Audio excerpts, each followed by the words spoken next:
Okay, here we go.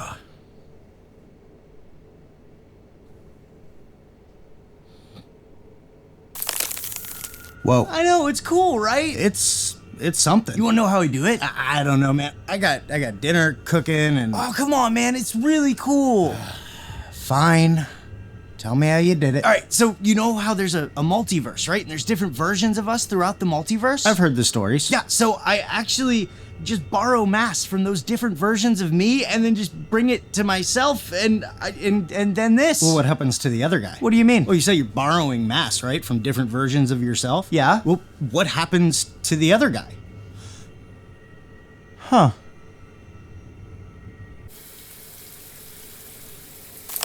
Oh, come on, not again.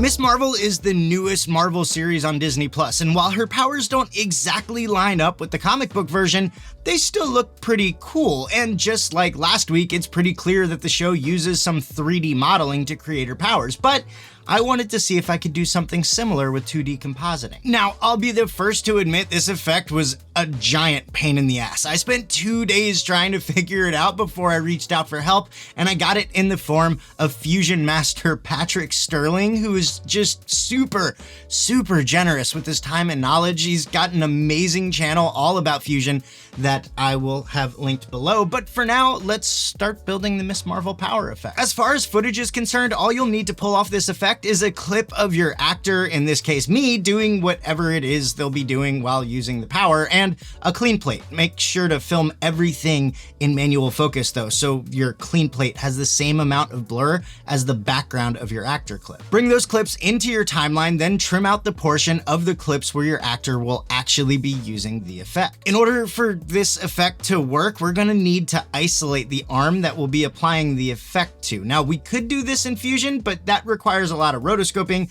and tracking, and depending on how much motion blur is in your shot, manual keyframing. And I'm lazy, so instead we're gonna use a tool that I really wish was in the Fusion page, the Magic Mask. Select the clip of your actor and head to the color page. Select your Magic Mask tool, choose People, Features, and in the drop-down box, choose Arms Exposed Skin. Then make your marks on the arm that you'll be applying your effect to and track the mask, adding to and removing your selection as necessary. Once you have your selection in your nodes area, right-click on any empty area and choose Add Alpha Output. Connect your Magic Mask node to the alpha output and head back to the edit page. We've now created a clip of just our arm, but now we need to create a clip with everything but our arm. So duplicate your clip, select it, and head back to the color page. Since we already have our arm masked, all we have to do here is select the invert mask icon on the Magic Mask section, then head back to the edit page and stack your clips with your clean plate on video track 1,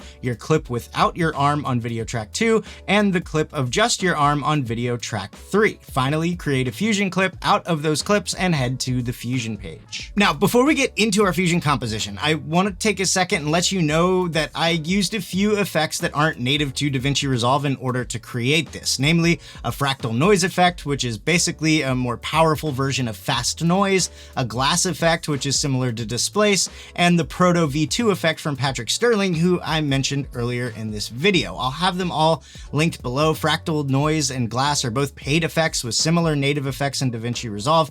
Proto is free and will save you hours trying to recreate it on your own, so at the very least, I would highly suggest picking that up if you want to try this effect for yourself. For now, as always, the first step in Fusion is to label our nodes so we don't get lost, which is especially important in this case because it's super easy to get lost. So label media in 1 as plate, media in 2 as actor, and media in 3 as arm. More than likely, you won't have a perfect mask around your hand, and we need to take care of that in order for our effect to not look like a blurry mess. You can get there by using a delta keyer or a luma keyer and tweaking the settings until all of the blur around the edges is gone, but the easiest way to do it, albeit not perfect, is to use an edge detector. Add an edge detector to an empty area of your node section, then connect your arm node to the edge detector and bring down your edge radius. It doesn't need to be perfect. What we're trying to do here is expose the details of the hand to give the energy portion of our effect more definition. Next, add a fractal or fast noise node to your composition and connect your edge detect node to the mask input of your noise.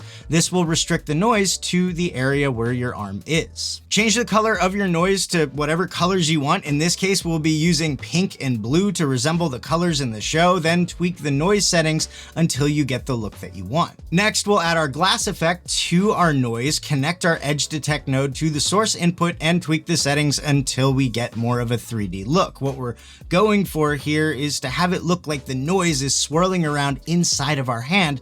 And remember, if you're using native Davinci Resolve tools, you can use displace instead of glass. Our next step is to create this swirling energy around our hand. To do this, add the Proto effect to your composition, connect your edge detect node to the background input, choose a preset, and tweak the settings until you get the look that you like. Our next step is to start animating our effect to make it look like it's growing. But in order to do this in the easiest way possible, we need to rearrange our nodes so they can all be animated together without affecting our clean plate or the rest of our actor. First, select your glass or displace node and add a merge node. Then disconnect your Proto effect from the composition and reconnect it with the foreground input of your new merge. Now we can animate the energy portion of our effect without affecting anything else. What we're trying to do here is animate our effect in a way that makes it look like our hand is growing and our arm is stretching. And to do this, we'll need to use a combination of a transform node and a warper node. First, select the merge node that connects your glass effect and your Proto effect and add a transform node. Place your playhead at frame 0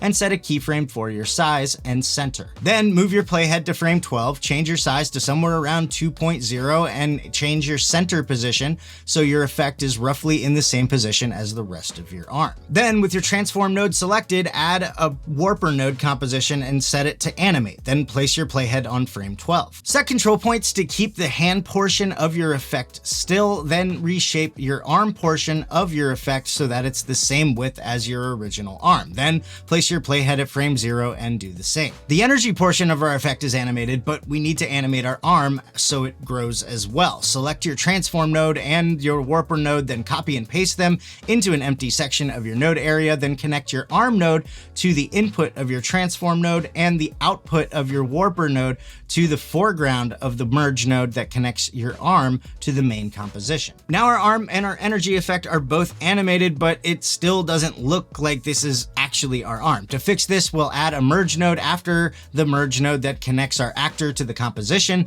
then connect your arm node to the foreground of your new merge node. This will create an arm that's anchored to our actor. Then use an ellipse mask on that merge node to mask out the hand. Next, to further blend our animated elements with our anchored arm, we'll use B-spline, softening the edges so it looks like our effect is actually emitting from our arm. Then we'll animate the glowing effect by selecting our corresponding merge node, bringing our playhead to frame 0, bringing down the blend, and setting a keyframe. Next, move your playhead to frame 4 and bring your blend up to 1. The majority of our effect is complete, but we have a couple more steps to take to make this look a little bit more realistic. But before we get into that, let me know in the comments what effects you would like to see me try to create on this channel, and on your way down there, feel free to hit that like button and subscribe to the channel if you haven't already. It really does help. Back in Fusion, select any nodes that we use to animate our effects, like the transforms and warper nodes. Then in settings, select motion blur and change the quality to 5. Now it's time to create some lighting. Add a color corrector node to the end of your composition, then set the color to a purplish pink color, then right click on strength and choose modify with probe. Then head to modifiers. Drag your merge node that corresponds with your glowing effect into the source image box in the inspector. Then place the center of the probe over your glowing hand. Next, add an ellipse mask to your color corrector, soften the edge and tweak the border width and size until you have a nice natural fall off. After that, bring your composition into the color page, give it a look, add some sound design, and you should have something like this. The motion blur, sound design, and fake lighting all help to sell this effect. If you want to learn more about making your VFX shots more realistic, click here, and until next time, don't forget to go out and make stuff. Thanks for watching.